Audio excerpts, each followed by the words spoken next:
The Arizona sun had barely cleared the Catalina Mountains when Margaret Callahan's weathered Ford Ranger rolled into the gravel lot of Copper Valley shooting range. The truck was older than most of the weapons inside. Its blue paint faded to the color of old denim rust, blooming around the wheel wells like desert flowers after rain. She turned off the engine, sat there for a moment. Her hands rested on the steering wheel, spotted with age, trembling slightly. Not from fear, never from fear. Just the slow betrayal of a body that had carried her through 76 years and wasn't quite ready to admit it was tired. Through the windshield, she could see the range building, low-slung concrete American flags snapping in the morning wind, the kind of place that smelled like Hop's number 9 solvent and old coffee, a place where men came to remember what their hands used to do, what their eyes used to see. Maggie opened the door. The hinges protested. Everything protested these days. She wore a thick cardigan sweater despite the warming day, hand-knitted, in a pattern her late husband Jack had called grandmother chic, with that smile that meant he was teasing, but also meant he loved her. The sweater was too warm, but it hid the tremor in her shoulders, made her look softer, smaller, less threatening. That was the point. Her hands moved to the truck bed, pulling out a battered hard case. The kind that had seen decades of use, covered in faded stickers from ranges across the country. Quantico, Pendleton, 29 Palms. Places where Marines learned to put bullets exactly where they needed to go. The case wasn't heavy, but she moved slowly anyway, shuffling toward the entrance with the careful gait of someone who'd learned that falling at 76 meant months of recovery, not days. The parking lot was already busy. A row of lifted trucks, all black or desert tan, sporting bumper stickers about Second Amendment rights and Semper Fi. Good men, probably. The kind who still stood when a woman entered a room, who still called people sir and ma'am. But parked near the entrance, taking up 3 spaces like they owned the place, sat a brand new Ram TRX, $50,000 murder truck, immaculate, never seen dirt. 4 young men leaned against it, decked out in tactical gear, so new it still had the factory creases. Plate carriers with no plates, drop leg holsters hanging too low, ballistic sunglasses worn indoors even though the sun was still climbing. They looked like soldiers. They looked like warriors. They looked like exactly the kind of men who'd never actually been to war. Maggie shuffled past them, kept her eyes down. Just an old woman, invisible, the way old women were supposed to be. Jesus, Dutch, one of them said, loud enough to carry. You letting anyone shoot here now? That lady looks like she's about to break a hip just carrying that case. Laughter, the kind that wasn't quite mean but wasn't quite kind either. Maggie didn't turn, pushed through the glass door. The familiar smell hit her immediately. Gun oil, powder residue, strong coffee that had been sitting on the burner too long. The smell of purpose.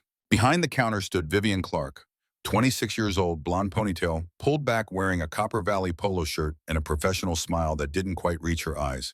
She'd been dealing with the tactical crew for an hour already. You could see it in the tightness around her mouth. Morning, Mrs. Callahan, Vivian said, and the warmth in her voice was real. Your regular lane, lane 7 if it's available. For you always. Vivian's fingers moved across the keyboard. Behind her, through the window into the range itself, Maggie could see Winston Dutch Holloway, the rangemaster, 60 years old, former Marine Scout sniper, barrel-chested, silver-haired, wearing the same canvas vest he'd worn for 20 years. He looked up, caught Maggie's eye through the glass, nodded once. The kind of nod that said, I see you. I remember. Dutch had been one of hers. 19 years old when she taught him at Quantico in 1985. Cocky then, humble now. That's what good training did. It replaced arrogance with competence. The front door banged open again. The 4 young men swaggered in, bringing noise with them. The leader was tall, maybe 6'2", with the kind of jawline that suggested good genetics in a gym membership. Garrett Breckenridge. She'd heard him introduce himself to Vivian earlier, making it sound like the name should mean something. Vivian, he said, leaning on the counter in a way that invaded her space without quite crossing a line. We need lanes 1 through 4, setting up some CQB drills, dynamic movement. Probably gonna get loud. His friends laughed. Thaddeus Montgomery, built like a linebacker. Colton Ashford, baby-faced despite the tactical beard. Preston Drake, quiet but watching everything with pale blue eyes. Sir, I have you down for lanes 1 and 2, Vivian said, keeping her voice level. That's what you reserved. Yeah, but we need 4. You got all these empty lanes. Garrett gestured around. What's the problem? The problem is other people reserve those lanes. Other people? Garrett glanced around the empty waiting area. You mean Grandma over there? He pointed at Maggie. She was sitting on the wooden bench slowly pulling items from her case. A worn 1911 pistol. Government model. The bluing was gone, worn down to bare steel from decades of holster wear. The grip tape was peeling. It looked like something that belonged in a museum, not a shooting range. Maggie's hands trembled as she handled it. Thick glasses perched on her nose, the kind that magnified her eyes and made her look confused. Uncertain. Thaddeus snorted. Lady probably needs help just loading the magazine. Gentlemen, Vivian said, and there was steel underneath the politeness now. You have your lanes. Please proceed to the range floor. Garrett held up his hands in mock surrender. All right. Don't get worked up. He turned to his friends, lowering his voice just enough that it still carried. Probably her time of the month. They pushed through into the range itself. Maggie heard them claiming lanes 1 through 4 anyway, spreading their gear across benches that other people had paid for. Heard the distinct sound of magazines being slapped into Glock pistols. The aggressive racking of slides. They were burning daylight, making noise, announcing their presence to anyone who'd listen. Maggie stood, picked up her case. The tremor in her hands made the pistol rattle slightly against the foam padding. Mrs. Callahan, Vivian said quietly, I'm sorry about them.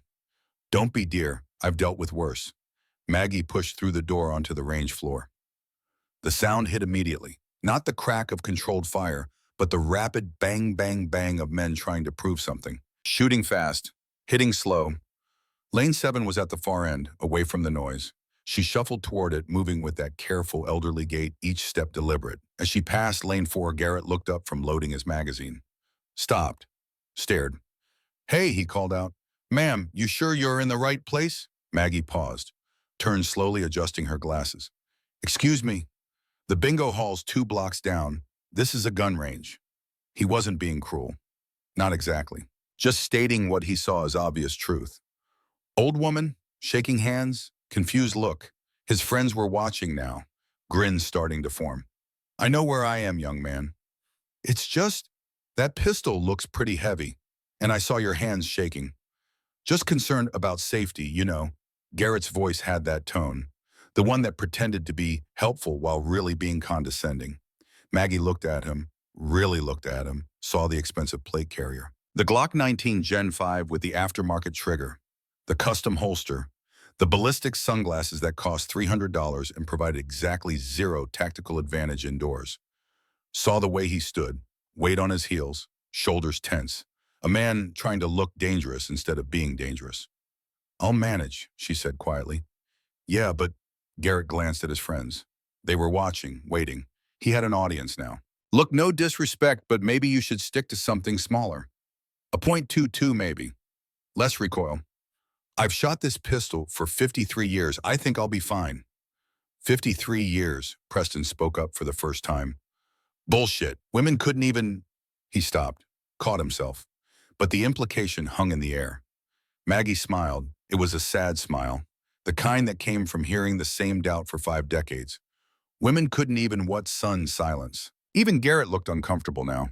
Dutch Holloway appeared from the rangemaster's booth, moved between them with the easy authority of someone who'd broken up more than his share of confrontations. Gentlemen, Mrs. Callahan, everyone have what they need. Yeah, Dutch, we're good, Garrett said. Just making sure Grandma here doesn't hurt herself. Dutch's jaw tightened. Mrs. Callahan is a regular. She doesn't need supervision.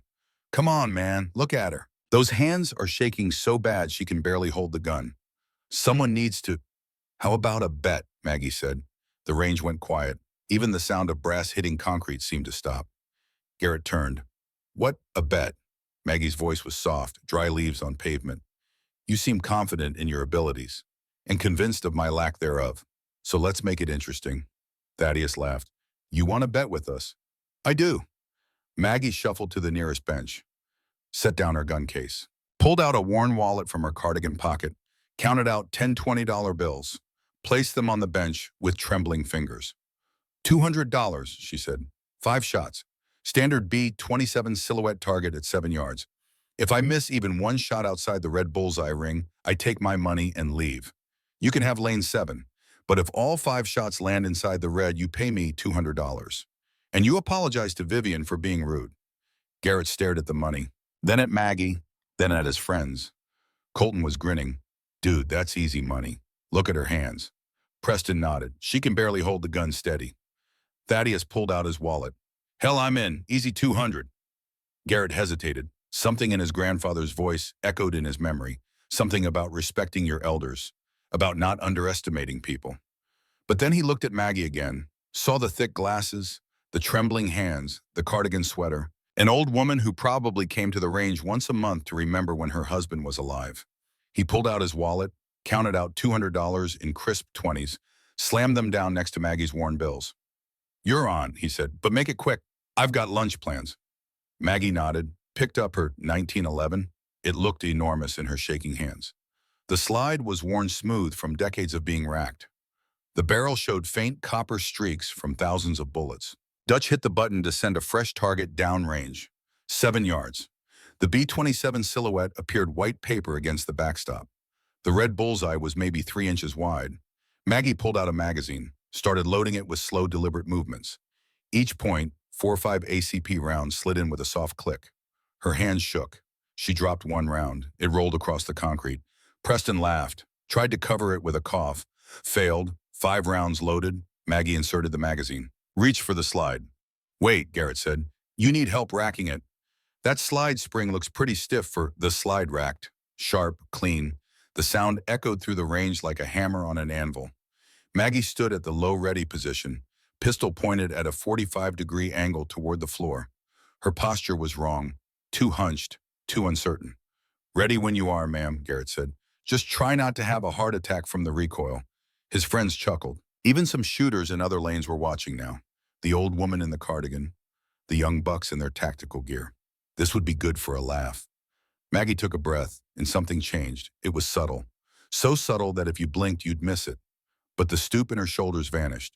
The uncertain shuffle became a planted stance. Feet shoulder-width apart. Weight forward. Elbows locked into a structure that looked less like human arms and more like a gun mount machined from steel. The tremor in her hands stopped. Just stopped. As if it had never been there at all. Before I shoot, Maggie said, and her voice was different too. Still soft, but with an edge underneath. Let me tell you why I never miss. Garrett frowned. Lady, we don't need a Quantico, Virginia, 1972. I was 22 years old. Dutch straightened. His eyes went wide. First woman ever permitted to attend Marine Corps Scout Sniper Basic Course. 51 men in the class. Every single one of them convinced I'd wash out on day one. The instructors thought it was a joke, a publicity stunt. They made that very clear. Maggie's grip on the pistol shifted.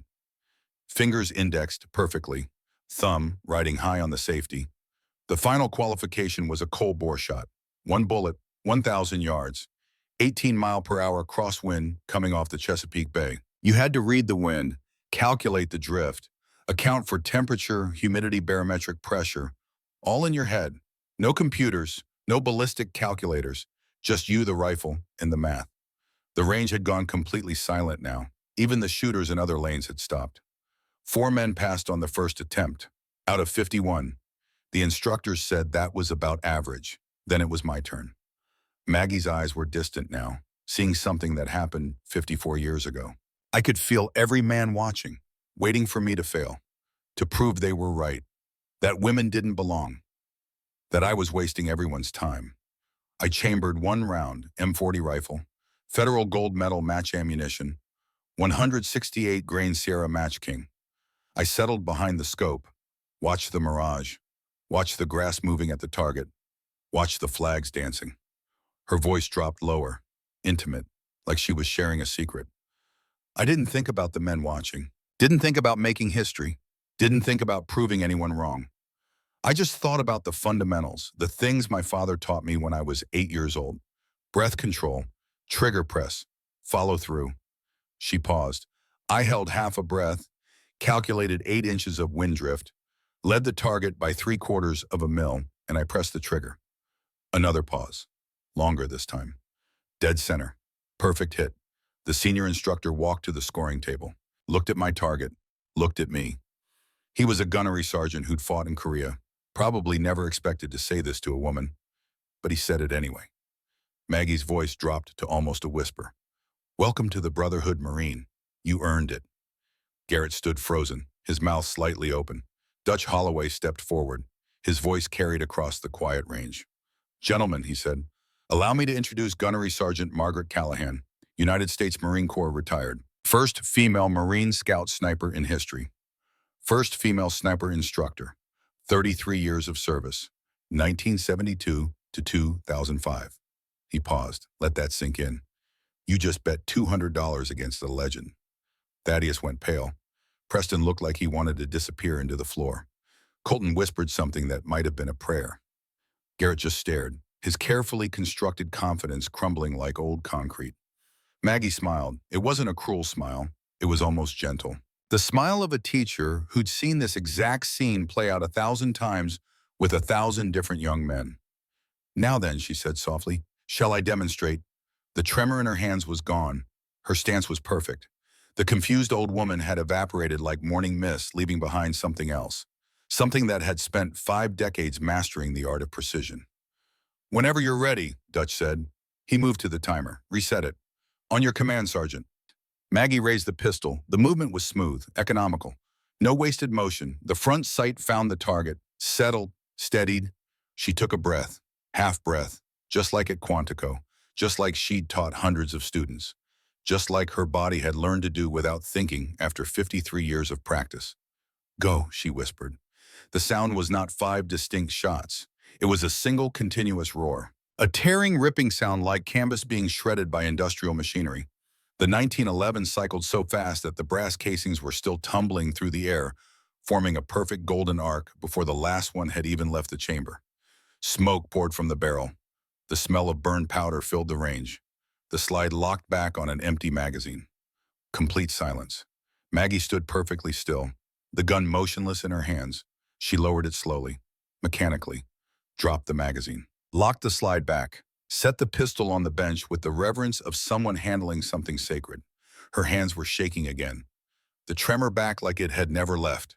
She adjusted her glasses, shuffled slightly, the old woman returning.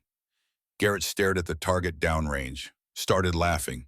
It was a desperate sound, relief mixed with disbelief. You missed, he said. I heard 5 bangs, or, well, it sounded like 1 bang, but look at the target. There's only 1 hole. He pointed. From the firing line, it did look like a single hole, slightly larger than normal. Dead center of the red bullseye, but definitely just 1 hole. You threw 4 rounds into the dirt, Garrett continued. He was reaching for the money. The bet was 5 in the red. You got 1. Thanks for the lunch money. Wait, Dutch's voice cut through the air like a blade. Check the backstop. He hit the button. The electric motor hummed. The target carrier began its journey back toward the firing line. Slowly, deliberately. Garrett's smile faded as the target grew closer. Something was wrong. The hole wasn't round. It was ragged, torn. The paper around it was charred, burned. The target arrived at the bench with a soft click. Dutch picked it up, held it to the light, pointed with 1 finger at the hole. Count the tears, he said quietly. Garrett leaned in, squinted. The hole wasn't circular. It was a cloverleaf pattern, an irregular star shape, multiple tears radiating from the center. That's, he whispered, that's impossible. 5, Dutch said. He traced each tear with his finger. 5 separate bullet holes through the exact same spot, stacked so tight they tore the paper into 1 ragged opening. He held the target up higher. The hole was smaller than a golf ball. 5.45 caliber bullets had passed through an area roughly the size of a quarter. Thaddeus stepped closer, touched the target. The burned edges, the torn paper. Nobody shoots that fast. It sounded like full auto. 0.87 seconds, Dutch said, looking at the timer. 5 shots in 0.87 seconds. That's 0.17 4-second splits. Faster than most people can pull a trigger. He looked at Maggie with something approaching awe. That's a Bill drill on steroids. That's not just expert level. That's... He trailed off. Couldn't find the words. Preston's voice was small, scared. Who is she? Dutch set the target down carefully, like it was evidence. Proof of something that shouldn't be possible, but was.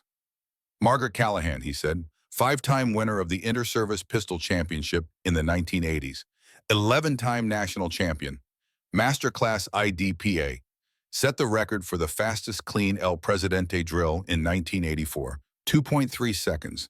That record stood for 19 years. He paused, let each word land. When I was 19 years old and too stupid to know better, she was my instructor at Quantico. She taught me that speed means nothing without precision. That flashy gear doesn't make you a shooter. That fundamentals practiced for decades beat talent practiced for months. Dutch looked at Garrett, really looked at him. You just challenged one of the most dangerous hands in Marine Corps history to a shooting contest, and she let you off easy. If she'd wanted to embarrass you, she would have shot it one-handed. She's done that before. I've seen it. Garrett stood frozen. His face had gone from confident to confused to terrified in the space of 30 seconds. He'd just bet against someone he couldn't hope to match, had mocked someone who'd forgotten more about shooting than he'd ever learn. He reached into his wallet, pulled out the $200. His hand shook as he pushed it across the bench toward Maggie. Then he pulled out another 20, set it down separately. "What's that for?" Maggie asked. Her voice was soft again, grandmotherly. "The apology," Garrett mumbled. He couldn't meet her eyes. "For Vivian, and for you, ma'am. I'm sorry." Maggie looked at the money, at the young man who'd learned humility in the span of 1 second and 5 bullets, at his friends who stood silent and pale, suddenly aware of how little they actually knew. She picked up all the bills. $420. Walked slowly to the front desk where Vivian watched with wide eyes. There was a jar on the counter, clear plastic. Label read Wounded Warrior Project, support our veterans. Maggie stuffed every bill inside, every single one. She turned back to the four young men. They stared at her, waiting for the lecture, the gloating, the moment where she rubbed their noses in their defeat. It didn't come. Instead, she said simply, "Speed is fine, boys, but accuracy is final, and manners cost nothing. You'd do well to practice those more than your draw stroke." She shuffled back to her lane, began packing up her gear with slow, trembling hands. The old woman again, fragile, easily dismissed. But now when they looked at her, they didn't see weakness. They saw exactly what she'd always been, a warrior, a teacher, a woman who'd spent 54 years proving that skill had no gender. That age was just a number written on paper, not carved into muscle memory. That sometimes the most dangerous person in the room is the one everyone underestimates. Garrett watched her pack, swallowed hard. His hands were shaking now too, not from weakness, from the realization that he'd almost punched a bear and only survived because the bear had decided to teach rather than maul. Dutch walked over, put a hand on Garrett's shoulder. "Learn from this," he said quietly. "Most people don't get a lesson this gentle. Mrs. Callahan could have humiliated you, could have shot that target one-handed, eyes closed, could have made you look like a fool. Instead, she gave you a gift. A gift. She showed you what real skill looks like, what decades of dedicated practice produces, what you could become if you stopped trying to look dangerous and started trying to be competent." Dutch squeezed once, let go. "She's here every Saturday, 900. She doesn't teach anymore, hasn't in 20 years. But if you come back next week, apologize properly, and ask respectfully, she might make an exception." Garrett looked at his expensive gear, his pristine tactical vest, his $300 sunglasses. All of it suddenly felt like costume jewelry. Cheap. Fake. He looked at Maggie's worn 1911, the peeling grip tape, the finish worn down to bare metal. A gun that had probably cost $200 in 1973 and was now worth more than every piece of equipment he owned combined. Not because of its monetary value, because of what it represented. 53 years of trigger time. 53 years of fundamentals practiced until they became automatic. 53 years of showing up even when the world said you didn't belong, and proving them wrong with nothing but skill and quiet determination. Maggie finished packing, closed her case. The latches clicked shut with a finality that sounded like a door closing on an era these young men would never fully understand. She picked up the case. It trembled in her grip. She shuffled toward the exit, moving like every one of her 76 years sat heavy on her shoulders. Dutch held the door open. "Same time next week, Sergeant," he asked. "Same time, Dutch. Good shooting today." "Thank you." She paused, glanced back at the four young men standing silent in the range. "They're good boys, just need some seasoning. Want me to pass that along? If you think it'll help." She walked out into the Arizona morning. The sun was higher now, warm on her face. She put her case in the truck bed, stood there for a moment, hand on the tailgate. Her fingers weren't shaking anymore. They never really had been. Not when it mattered. Not when steel met target and fundamentals mattered more than age or gender or anything else. The tremor was real. Early stage Parkinson's, diagnosed 6 months ago. getting worse slowly but inevitably. But muscle memory ran deeper than disease. 53 years of doing something right meant your body remembered even when your nerves didn't. She climbed into the truck, started the engine. It coughed once before catching. Through the window of the range, she could see Garrett talking with his friends. Animated, gesturing, learning. Good. The world needed teachers. Needed people who'd pass on knowledge rather than hoarding it. Needed bridges between generations instead of walls. Maggie put the truck in gear, pulled out of the parking lot. Behind her, four young men were having the conversation that would change their lives. The one where they realized that everything they thought they knew was just the beginning. That real mastery took decades, not months. That the quiet professionals who let their work speak were always more dangerous than the loud ones who let their mouths run. Maggie drove home, to an empty house, to photos on the wall of a man who died 35 years ago, to daughters who called once a month out of obligation rather than love, to a life that had been full of purpose and was now full of memory.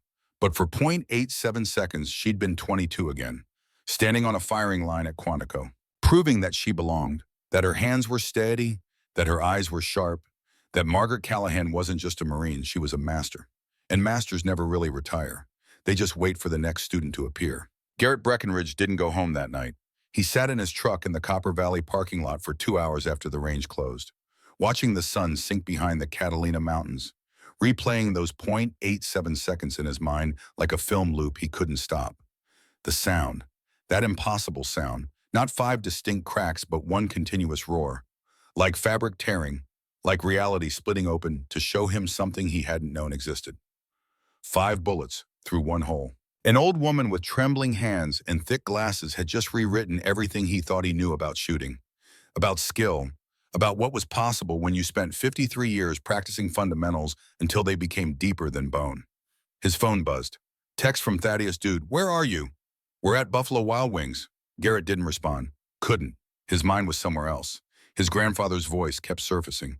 Staff Sergeant Thomas Breckenridge, 101st Airborne, jumped into Normandy on D-Day when he was 19 years old, fought through France, survived the Battle of the Bulge, came home with a Bronze Star and a limp he never talked about. Garrett had been AWOL when his grandfather died, leukemia, fast and brutal, 3 months from diagnosis to funeral. But he remembered the last conversation. His grandfather in the hospital bed, skin like paper, eyes still sharp. "Boy," he'd said, voice rough from morphine, "you're gonna meet people in life who've done hard things, real things, not practice things, not gym things, real hard things that cost them." Garrett had nodded, 8 years old, not really understanding. When you meet those people, you do 2 things.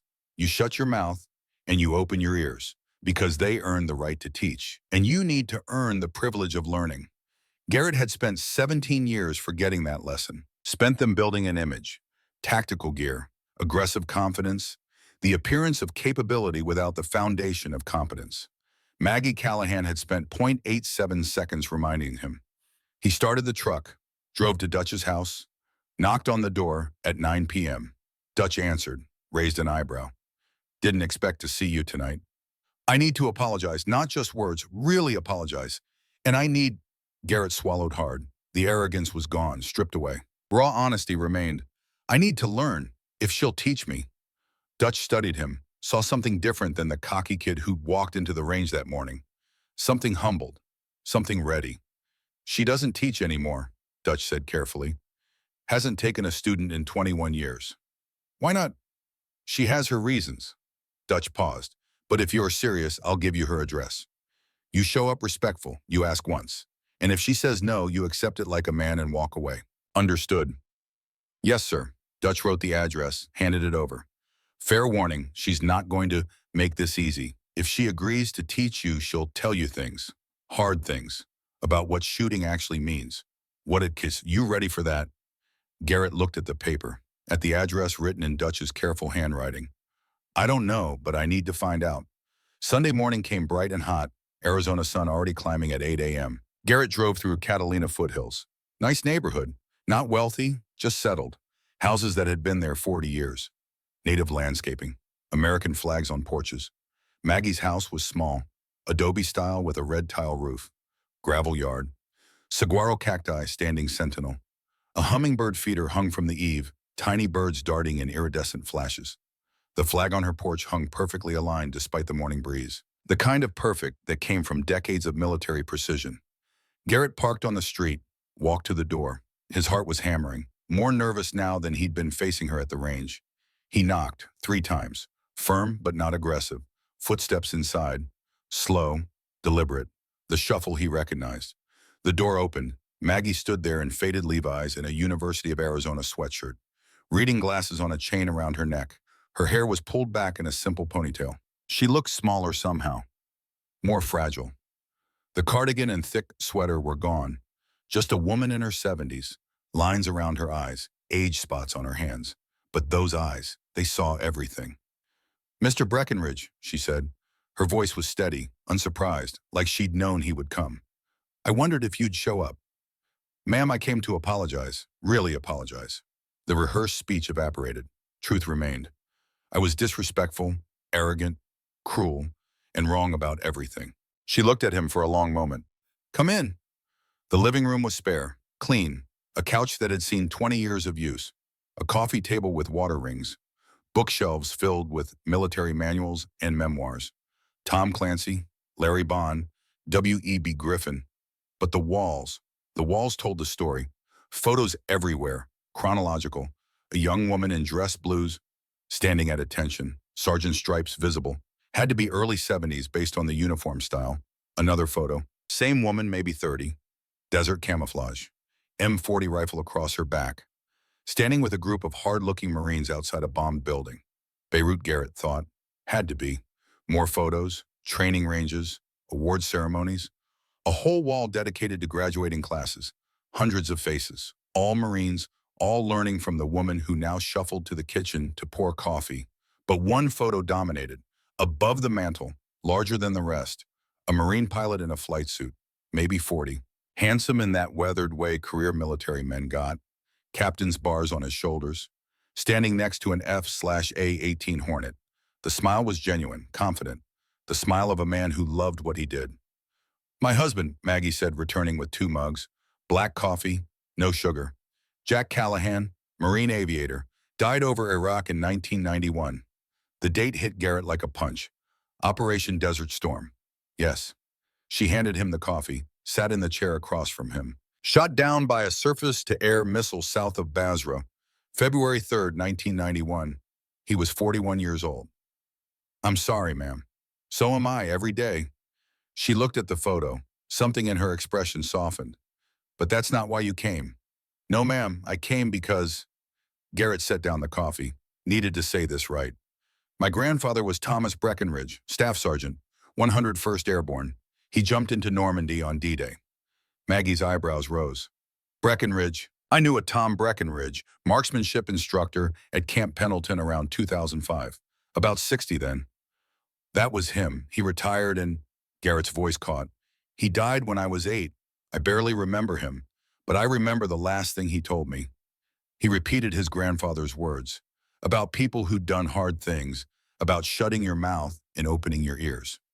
"I spent 17 years doing the opposite," Garrett said. "Talking loud, looking dangerous, wearing the costume. And yesterday you showed me what real skill looks like, what 53 years of dedication produces." Maggie sipped her coffee.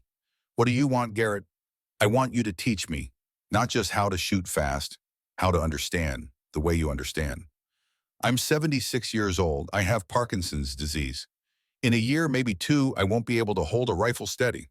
Why would I waste that time on someone who mocked me?" The bluntness stung, but it was fair. "Because my grandfather would want me to learn from someone like you. Because I'm tired of being all show and no substance. Because—" he met her eyes. "Because you have knowledge that will die with you if you don't pass it on. And that would be a waste." Silence. Long enough that Garrett thought she was about to say no. Then Maggie stood, walked to a closet, pulled out a cardboard box, old, worn, marked USMC Personal. She brought it back, set it on the coffee table, opened it. Inside were photographs, documents, campaign ribbons still in their cases, a folded flag, letters with military postal service stamps. She pulled out a photo, handed it to Garrett, a younger Maggie, maybe 33, desert camouflage, M40 rifle, standing with about 20 Marines outside a partially collapsed concrete building. The photo quality was grainy, 80s film stock, but the exhaustion on every face was clear. October 1983, Maggie said. Beirut, Lebanon. 2 days after the barracks bombing. Garrett looked closer, saw the rubble in the background, the twisted rebar, the Marines with thousand-yard stares. If I teach you, Maggie continued, it won't be just shooting mechanics. It'll be stories. Things I've never told anyone outside the Marines who were there. Because you can't understand fundamentals without understanding what they're for, what they cost, what they enable. She looked at him. You ready for that? Yes, ma'am. Even the hard parts, especially those. Maggie nodded slowly. Then let me tell you about Beirut. She settled back into her chair. Her voice took on a different quality. Not storytelling, remembering, living it again. October 23rd, 1983. Sunday morning. 06:22 local time. Maggie had been at the rifle range, 2 miles from the airport, 2 miles from the 4-story concrete building that housed the 1st Battalion 8th Marines. 241 men sleeping in their racks, dreaming of home, of girlfriends, of cold beer and mom's cooking. She'd been setting up morning qualifications, checking targets, making notes on her clipboard about which Marines needed remedial training. The explosion arrived as sound first, a deep bass rumble that shook the ground, then light, a fireball rising into the pre-dawn sky, orange and black and angry, then screaming on the radio nets. All units, mass casualty event at BLT headquarters. Building collapse. All hands respond immediately. Maggie had grabbed her rifle, her aid bag, jumped in the first vehicle heading toward the smoke. The drive took 4 minutes. 4 minutes that felt like 4 hours. Watching the smoke column grow, hearing the chaos on the radio, voices shouting, crying, calling for corpsmen, for chaplains, for anyone. When they arrived, the building was gone. Not damaged, gone. 4 stories compressed into 15 feet of twisted rebar and pulverized concrete. The truck bomb had been massive, 12,000 pounds of TNT equivalent. Drove right through the barrier, detonated in the lobby. The building had pancaked, floors collapsing onto each other, crushing everyone inside. Marines were already digging, bare hands, shovels, anything, pulling at concrete slabs that weighed tons. Blood everywhere, the smell of diesel fuel, of death, of concrete dust that coated everything and everyone. Ma'am, a corporal grabbed her. Henderson, her spotter. Sniper team, we need overwatch. Make sure hostiles don't hit us while we're digging. Maggie had looked at the rubble, wanted to dig, wanted to pull bodies out. Her Marines, her students. But she had a job. Where, she asked. Rooftop, 300 yards northwest. Good sight lines. They'd climbed, set up position. M40 rifle, loopholed scope, 20 rounds of federal gold medal match ammunition. Everything was covered in concrete dust. The scope, her uniform, her hands, her lungs. She settled in, started scanning, watching windows, rooftops, anywhere a hostile could set up.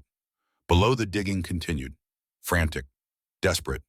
They'd pulled out 17 bodies in the first hour, all dead, crushed, some barely recognizable. The sun rose, heat built. The Marines kept digging. Maggie kept watching. 48 hours later, they were still digging, still pulling out bodies. The count was 218 confirmed dead, more missing, probably dead. No one had slept. No one had eaten much, running on rage and determination and the desperate hope that maybe, just maybe, someone down there was still alive. October 25th, dawn. Maggie was still on that rooftop, different building now, better angle, watching the rescue site. Henderson ranged targets, called out movements. They'd seen hostile activity, snipers, opportunists, people who wanted to take advantage of the chaos. That's when she saw it, a window. Top floor of a damaged apartment building, 760 yards away. Movement, a rifle barrel, pointing down at the rescue site. Contact, she whispered. Window, 10 o'clock, 760 yards. Henderson glassed it. I see him. He's got an angle on the rescue team. The radio crackled. Sniper fire at the dig site, taking casualties. Below, Marines dove for cover. But there wasn't much cover, just rubble and desperation. The rescue team had been working for 6 hours straight. They'd found a pocket, an air gap beneath a collapsed stairwell. 14 Marines, trapped, alive, barely. They were minutes away from breaking through, Minutes from pulling them out, now they were pinned. Anyone who moved got shot at. The hostile sniper had the perfect angle, could see everything. Range, Maggie said, 760, wind 3 to 5 left to right. Variable. Maggie felt the building beneath them shift. It had been damaged in the blast, unstable. Every time someone moved debris below, the whole structure swayed. I can't get stable, Henderson said. This building's moving. Maggie settled behind the rifle, felt it, the subtle movement, the sway. At 760 yards, subtle meant missing by feet. She watched through the scope, saw the hostile fire again. Muzzle flash, the crack of the shot arriving seconds later. Someone screamed below. The math was brutal, simple but brutal. She had to take the shot, unstable platform or not, because 14 Marines would die in that pocket if the rescue team couldn't reach them, and the team couldn't move while pinned. She thought about Quantico, about her first qualification shot, about breathing, about fundamentals. You can't control the environment. You can only control yourself. She slowed her breathing, felt her heartbeat, timed it, found the pause between beats when the body was stillest, waited for the building to settle, just for a second. The reticle danced across the target. The hostile sniper was partially obscured. She could see the rifle, part of a shoulder. No headshot, no center mass, just a shoulder, maybe 12 inches of target. The building swayed. The reticle wandered, came back, wandered again. She waited, patient, the way her father had taught her, hunting jackrabbits in New Mexico. Don't chase the shot, Maggie girl. Let the shot come to you. The building settled. The reticle steadied. She held half a breath, calculated. 760, federal 100 to 68 grain, 2.3 mils elevation, zero point 0.4 left for wind. The reticle found the shoulder. Centered, she pressed, smooth, straight back, no jerk. The rifle cracked. Recoil punched her shoulder. She stayed in the scope, watched. 760 yards away, the hostile jerked, fell backward into darkness. The rifle clattered from the window. Henderson was on the radio. Hostile down, rescue team, you're clear to work. Below, Marines moved, fast, frantic, racing time in physics and collapsing rubble. 9 minutes later, they broke through. 14 Marines, pulled out one by one, covered in concrete dust, dehydrated, some injured, but breathing. All 14 survived the extraction, got medevac to Germany, to hospitals, to recovery. Maggie never learned their names, never saw their faces clearly, just dust-covered shapes on stretchers, loaded into helicopters. Gone. Some recovered, boy, some didn't. War made no promises, but they got their chance. Because of one shot, on a building that swayed, at dawn, while concrete dust filled the air and 218 bodies lay in temporary morgue. Maggie finished, looked at Garrett. He was staring at the photo, at the young woman with the rifle, trying to connect her to the old woman sitting across from him. That's not in any official record, Maggie said quietly. No medal, no commendation, just a line in someone's after-action report. Sniper support provided, one hostile eliminated. Garrett's voice was rough. You saved 14 people. I did my job. That's all. She paused. But that's what I learned in Beirut. It's not about me. It's about them. The Marines who needed cover fire, who needed someone to make an impossible shot so they could do their job. She stood, walked to the window, looked out at the desert. That shot taught me responsibility, Garrett. I held a man's life at 760 yards. I took it, quickly, cleanly, because it meant 14 of ours got to keep theirs. She turned back. That's the weight. That's what fundamentals carry. Not paper targets, not scoring rings.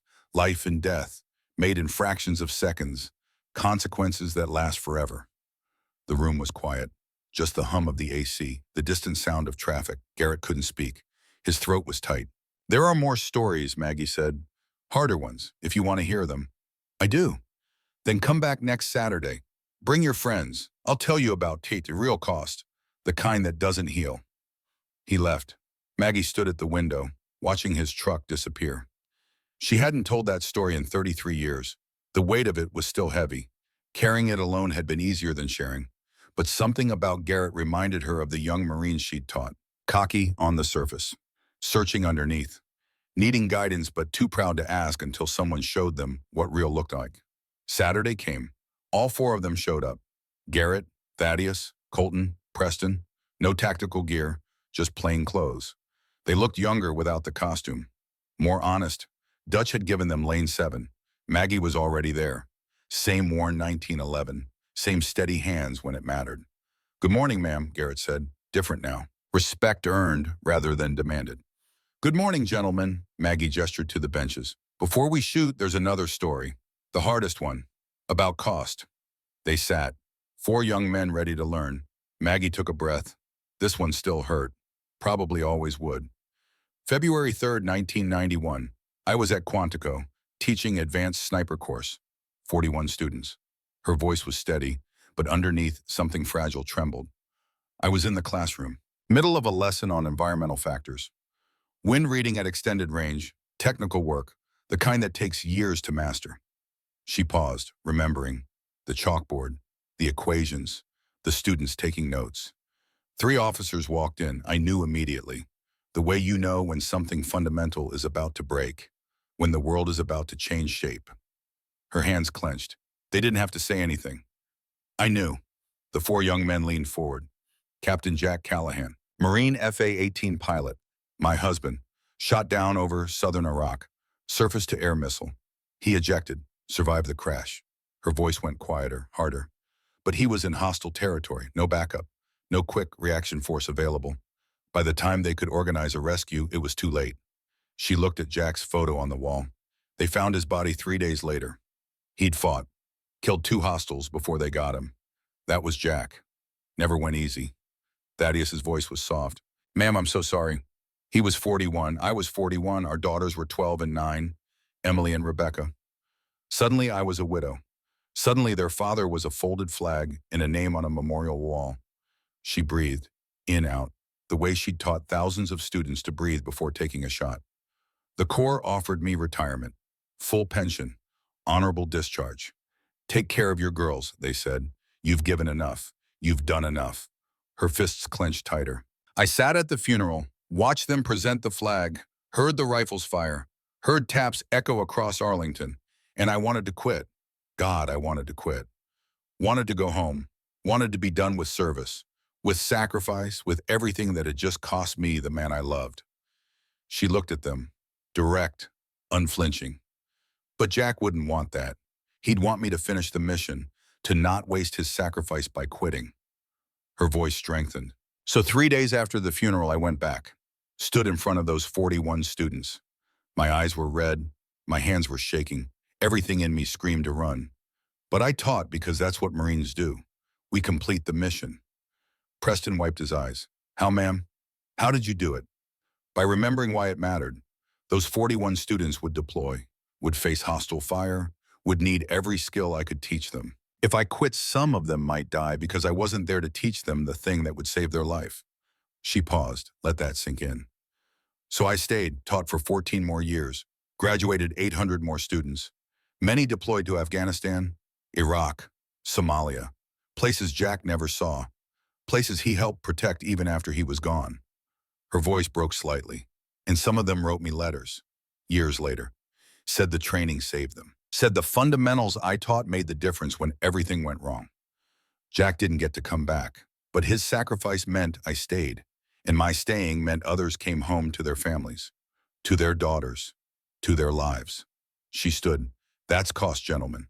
Real cost. The kind that takes everything and never gives it back. But you carry it anyway, because the mission is larger than any one person. The range was silent. Maggie walked to her rifle, picked it up. Now let me tell you about changing the world, one student at a time. The next story was different, lighter, triumphant against odds. 1994, Maggie was 44, Master Sergeant, still teaching despite the grief, despite Emily and Rebecca growing distant, despite the empty house and the empty bed.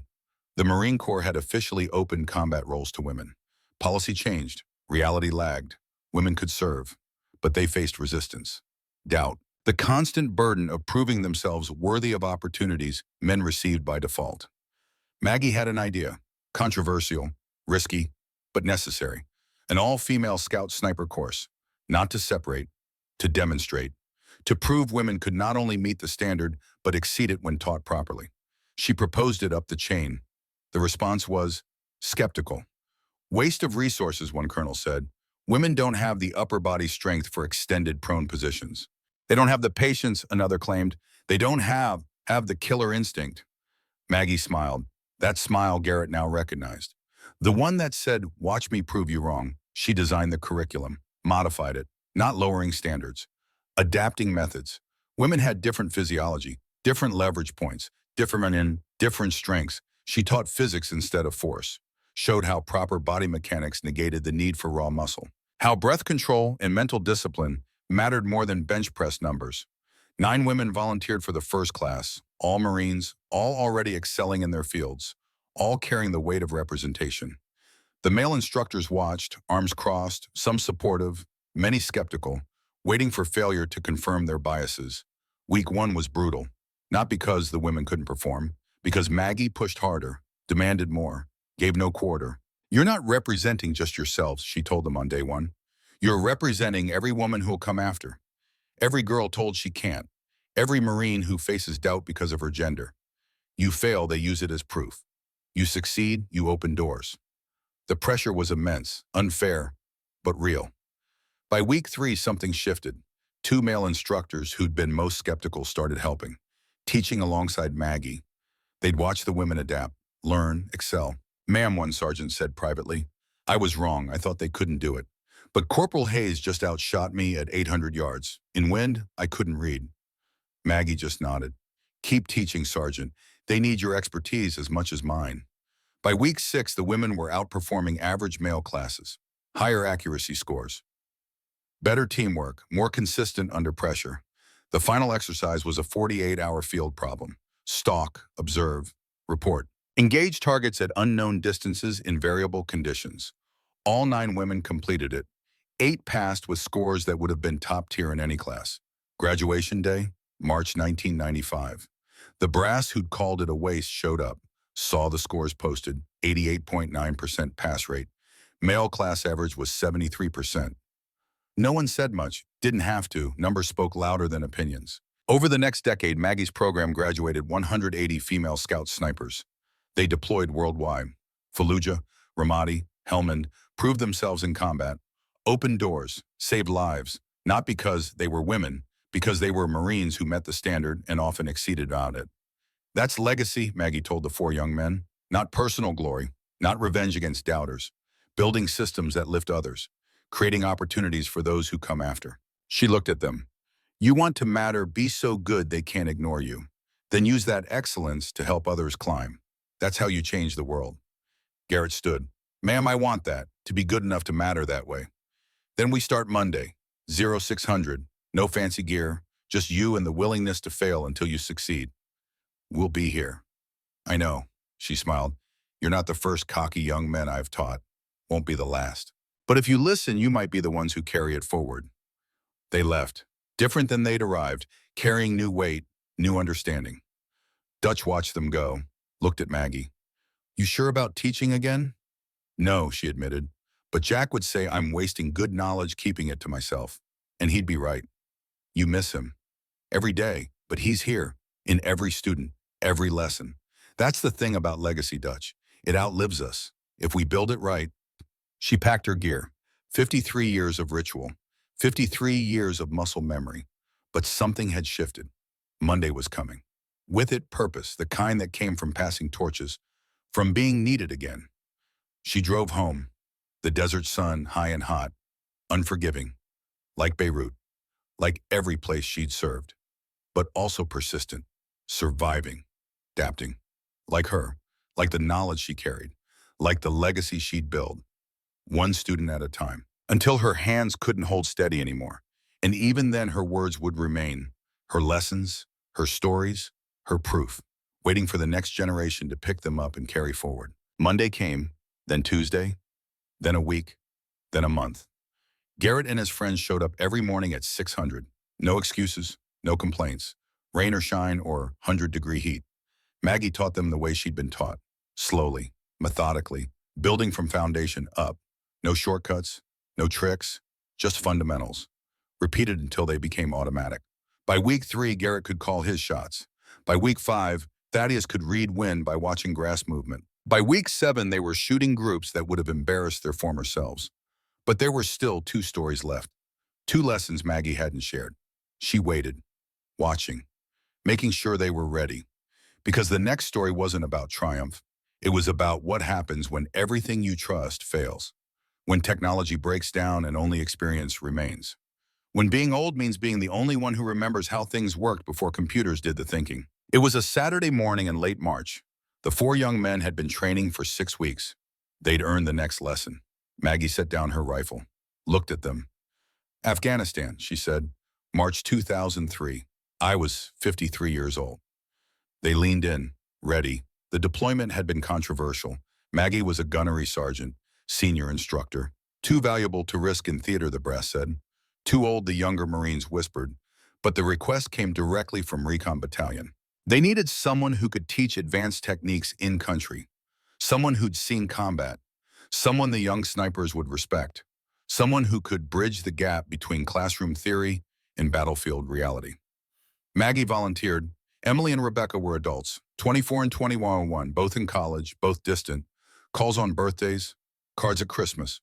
The relationship had never recovered from Jack's death, from all those years when Mom chose the Corps over being home. So Maggie deployed, Helmand Province, embedded with 2nd Reconnaissance Battalion. Her job was simple: observe, advise, teach, not to fight. She was an instructor, an observer, gray hair at the temples, reading glasses in her pocket, old enough to be mother to most of the Marines there, but she still carried her rifle, M40A3, the newest iteration, equipped with a ballistic computer, digital rangefinder, wind sensors, technology that could calculate a shot faster than any human. The young snipers loved it. Plug in the data, the computer spits out the solution. Point and shoot. Maggie was skeptical. She'd learned to shoot when computers filled entire rooms, when calculations happened in your head or on a notepad, when you read wind by watching Mirage and feeling it on your face. But she kept quiet. Times change. Technology advances. Maybe the old ways weren't needed anymore. Then came the ambush, March 17th, 2003. 6 Marines from Recon pinned down by Taliban fighters, caught in a dry riverbed. No cover. 50 yards from safety, but might as well have been miles. The hostile fighters were in a compound, elevated position, good cover, pouring fire down on the trapped Marines. Maggie's team was 1,340 yards away, on a ridgeline. Good position for observation. Not great for engagement at that range, but it was what they had. The young sniper next to her was Corporal Danny Reeves, 22 years old, excellent shot, top of his class, completely dependent on the ballistic computer strapped to his rifle. He ranged the target, 1,340 yards, elevation 212 feet above target. Plugged the data into the computer. Waited. The screen flickered, displayed the solution, then flashed red. Error. Wind variance exceeds parameters. Shot probability 4%, not recommended. Reeves stared at the screen. Ma'am, the computer says it's impossible. Wind's too variable. Maggie looked downrange, saw the dust devils dancing, saw the heat shimmer, saw the way the wind bent the sparse vegetation in conflicting patterns. The wind wasn't consistent. It was chaos, gusting from different directions at different elevations. The kind of wind that made computers give up and humans pray. Below, one of the trapped Marines was hit. She saw him go down. Saw the others trying to pull him to cover. That didn't exist. How long until they reach those Marines? Maggie asked. QRF is 12 minutes out, maybe less. How long can they hold? Reeves glassed the scene. His voice went tight. 2 are wounded. They're exposed, taking fire from multiple positions. They've got maybe 5 minutes before someone dies. Maggie looked at her own rifle. Same M40A3, same ballistic computer. But she also had something the computer didn't. 31 years of reading wind without electronics, of watching grass and dust and mirage, of feeling patterns instead of calculating them. She'd learned to shoot in New Mexico, where wind came off the desert in waves, where her father taught her to watch tumbleweed and listen to the sound it made in the brush. She'd refined it at Quantico, where instructors made her estimate wind speed within 2 miles per hour or run extra miles. She'd proven it in Beirut, on an unstable platform, when everything said the shot was impossible, and she'd taught it to 800 students, drilled it until they could read wind in their sleep. Technology was a tool, a good tool, but tools break, batteries die, screens crack, knowledge persisted. Give me the rifle, Maggie said. Reeves hesitated. Ma'am, you heard the computer. 4% probability. That's basically zero. The computer's never been to New Mexico. She took his rifle, settled into position. Bipod legs dug into the rocky soil, looked through the scope, saw the target. A man firing an AK-47 from a window, 600 meters, call it 1,340 yards. Felt the wind on her face. Left to right, no. Right to left, no. Both. Swirling, unpredictable. She watched the dust, saw it lift, settle, lift again. Different directions, different speeds. Chaos. But chaos had patterns if you knew how to see them. She closed her eyes, listened. The wind made sound. High whistle meant fast. Low moan meant slow. Multiple sounds meant multiple layers. Her father's voice in her memory. Feel it, Maggie girl. Don't think it. Feel it. She opened her eyes, watched the mirage through the scope. The heat shimmer distorted everything. But the distortion had rhythm, waves like water. She timed them, counted, found the pattern. Every 8 seconds, a pause. When the competing winds canceled each other out, 2.8 seconds of relative calm. It wasn't much, but it was enough. She dialed elevation, 1,340 yards, M118LR ammunition. That was straightforward. Gravity didn't change. Wind was the variable. She calculated, not with numbers, with experience, with pattern recognition built over 3 decades. 3 mils left. Number 4, number split the difference. 3.5. She settled, controlled her breathing, felt her heartbeat slow, watched the mirage, timed the pattern. 8 seconds, 7, 6, 5. The pause was coming. 4, 3, 2. The mirage settled. The competing winds neutralized each other. The natural lull between gusts. She held half a breath, pressed the trigger. The rifle cracked. Recoil drove into her shoulder. She stayed in the scope. 1,340 yards away, the hostile fighter jerked backward. Dropped. The AK clattered to the floor. Silence on the ridge. Reeves was staring. How did you experience, Maggie said quietly. She handed back his rifle. The computer calculates, but it doesn't feel, doesn't recognize patterns, doesn't have 31 years of watching wind do impossible things. Below, the trapped Marines moved, fast, covered the distance to safety. All 6 extracted. The wounded Marine survived. Later back at base, the tech specialists examined the ballistic computer, ran the data, confirmed the wind conditions. The algorithm was right, the tech said. Shot probability was 4%, basically impossible. Then he looked at the after-action report, saw the confirmation, 1 shot, 1 hit, 1,340 yards in impossible wind. He updated the algorithm, added new parameters. Wind pattern recognition, experience factors, things that couldn't be quantified but existed nonetheless. The computer learned from Maggie's shot, but it still couldn't replicate it, because some knowledge can't be programmed. It can only be earned. Maggie finished the story. The 4 young men sat silent. Preston spoke first. You're saying technology isn't enough. I'm saying technology is a tool, a good tool, but it's not a substitute for knowledge, for experience, for the kind of pattern recognition that comes from doing something 10,000 times until your brain sees things computers can't. She stood, stretched.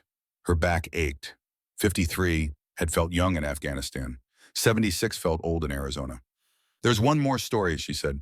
The hardest one, about what happens after. They waited. Maggie's voice changed, softer, more fragile.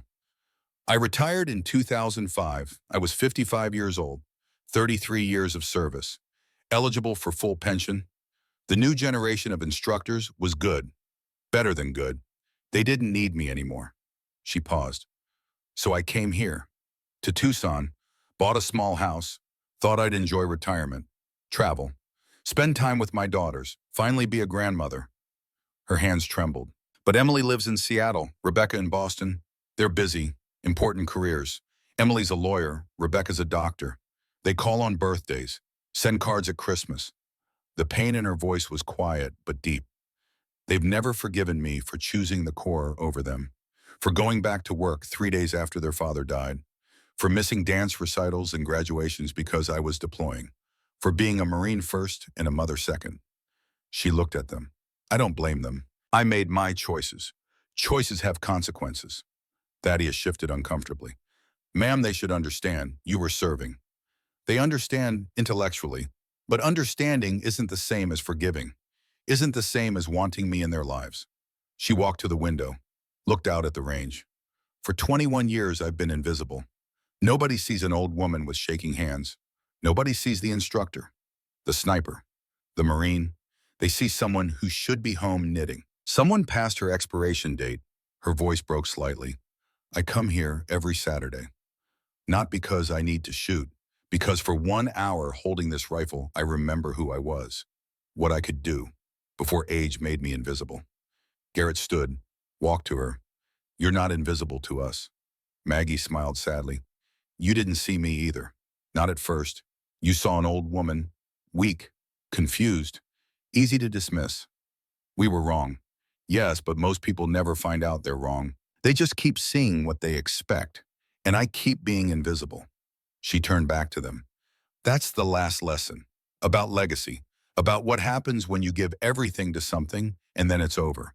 When your purpose ends but you're still here. Still breathing, still existing, but not mattering. The silence was heavy. Do you matter now? Colton asked quietly. Maggie looked at the four of them. Young men who'd been arrogant and were now humble. Who'd come every morning for 6 weeks. Who were learning not just to shoot, but why shooting mattered. I'm starting to, she said. Teaching you, passing this on. It's not the same as active duty, but it's something, it's purpose. She straightened, the fragility lifted. The instructor returned, which brings us to today, to the original bet, to showing you that age is just a number written on paper, not carved into muscle memory. They walked back to lane 7. Dutch was waiting. He'd set up a fresh target, 7 yards, B-27 silhouette. The range had filled. Word had spread. The old woman who shot 5 bullets through 1 hole. People wanted to see it again. 20 spectators lined the observation area, some skeptical, some curious, all watching. Maggie checked her 1911, loaded 5 rounds. Her hands shook badly, worse than usual. The Parkinson's was progressing, 6 months since diagnosis. The neurologist had said it would get worse slowly. He was right. Dutch saw it, leaned close. Maggie, your hands. Are you sure about this? No, she admitted, but I'm doing it anyway. Garrett and his friends stood behind her, supporting, believing. She turned to face them. Before I shoot, I need you to understand something. This tremor is real. Parkinson's disease. Early stage, getting worse. In a year, maybe 2, I won't be able to hold a rifle steady anymore. Their faces fell. But right now in this moment, I'm going to show you what 53 years of fundamentals look like. What happens when you practice something so long, your body remembers even when your nerves don't. She turned to the target, raised the pistol. The tremor made it wobble, visibly, undeniably. Then she shifted her stance, and everything changed. Weight forward, elbows locked, shoulders squared, the architecture of perfect shooting position, built over 5 decades. Maintained through muscle memory so deep it bypassed conscious thought. The tremor didn't stop, but it didn't matter. The fundamentals were stronger than the disease. Go, she said. The sound was immediate, continuous. A single tearing roar that lasted less than 2 seconds. 5 shots. So fast they became one sound. The brass casings were still airborne when the slide locked back. Smoke hung in the air, the smell of burned powder. Complete silence. Dutch brought the target in. Everyone leaned close. 1 hole, ragged, torn, burned at the edges. 5 bullets, through the same spot, smaller than a quarter. But that wasn't the shocking part. Last 3 rounds, Maggie said quietly. I shot with my eyes closed. Garrett stared. That's impossible. No, it's just 53 years of muscle memory. Your body learns the position, the trigger press, the recoil management. Do it enough times and you don't need to see. You just need to trust. She opened the action. Cleared the weapon. Set it down. Her hands were shaking again, badly. She looked exhausted. Older than 76, but her eyes were bright, alive. Garrett approached, held out $400, the original bet plus his contribution. Ma'am, you earned this. Maggie looked at the money, then at the 4 young men, then at the crowd watching. She walked to the front desk. Vivian watched with tears in her eyes. The Wounded Warrior Project jar sat on the counter. Maggie stuffed all $400 inside. For the ones who couldn't come home, she said. She turned to Garrett. You asked me to teach you. I have. But the real teaching starts now. Because knowing how to shoot is nothing compared to knowing why. We understand. Do you... Eesh. She looked at all four of them. Then prove it. Start a program. Teach others. Pass this forward. Don't let it die with my generation. Garrett nodded. We will. I promise. Maggie smiled. The first genuine smile in years. Then my work here is done. 3 months later, May 2026, Saturday morning, Copper Valley Range. The sign outside had changed. Callahan Fundamentals Program. Free instruction for veterans, active duty, and respectful civilians. Saturdays 800 to 1200. 18 students filled lanes 5 through 7. Mix of ages. Veterans with gray hair, young recruits, 2 women, 1 teenager brought by his father. Maggie walked the line, observing, correcting, teaching. But she wasn't teaching alone. Garrett moved between students, his voice echoing lessons Maggie had taught. Feel the weapon. Don't fight it. Fundamentals first. Speed later. Thaddeus ran the safety briefing. Colton managed the targets. Preston handled sign-ups and scheduling. Vivian had been promoted to full-range safety officer, trained by Maggie herself. Dutch coordinated everything. Proud, watching his teacher teach a new generation. The program had grown, started with 4 students, now 18. Next month, they'd need more lanes. People were coming, veterans who remembered the old ways, young shooters who wanted to learn properly, word spreading. Maggie Callahan was teaching again. And she wasn't invisible anymore. She finished correcting a student's grip, looked up, saw a woman standing at the observation window, 47 years old, professional clothes, uncertain expression. Emily. Maggie's breath caught. She walked over slowly, pushed through the door to the observation area. Hi, Mom. Emily's voice was shaky. I saw the news story about your program, about you teaching. You came. I came. Emily looked past her mother at the range, at the students learning, at Garrett demonstrating proper stance. I didn't know you were doing this, that you were alive like this. I wasn't, not for 21 years, but now you found your purpose again. I found students who needed teaching. Maggie paused. And I realized I was wasting good knowledge by keeping it to myself. Emily was quiet for a long moment. Dad would be proud. I hope so. I'm proud too. Emily's voice broke. I'm sorry it took me this long to see it, to see you, really see you.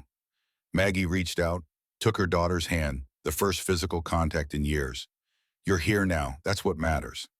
I want to learn, Emily said it quickly, before she could change her mind. Not just shooting, but who you were, what you did, all the things you never talked about because we never asked. It's a long story. I have time, Emily smiled, fragile but real. And Rebecca's bringing Jacob next month, your grandson. He's 16, wants to learn to shoot properly. Said his friend's dad told him about some legend named Callahan who could put 5 bullets through 1 hole. Maggie laughed, actually laughed. The sound surprised her. Then we'd better make sure the legend is worth meeting. They walked back to the range together. Mother and daughter, separated by years of choices and consequences, coming together through the thing that had driven them apart. Service, teaching, legacy. Garrett saw them, smiled, gave Maggie a thumbs up. The class continued. 18 students learning fundamentals, learning patience, learning that speed is fine, but accuracy is final. Learning that real skill takes decades, that shortcuts don't exist, that excellence is built 1 repetition at a time. And in the corner on the wall, Dutch had dedicated to the program hung a photo. Maggie Callahan, 22 years old. Quantico, 1972. Standing with her first perfect score target. First female Marine Scout sniper. Next to it, a recent photo. Maggie at 76, surrounded by 18 students. All learning, all growing. Below both photos, a plaque.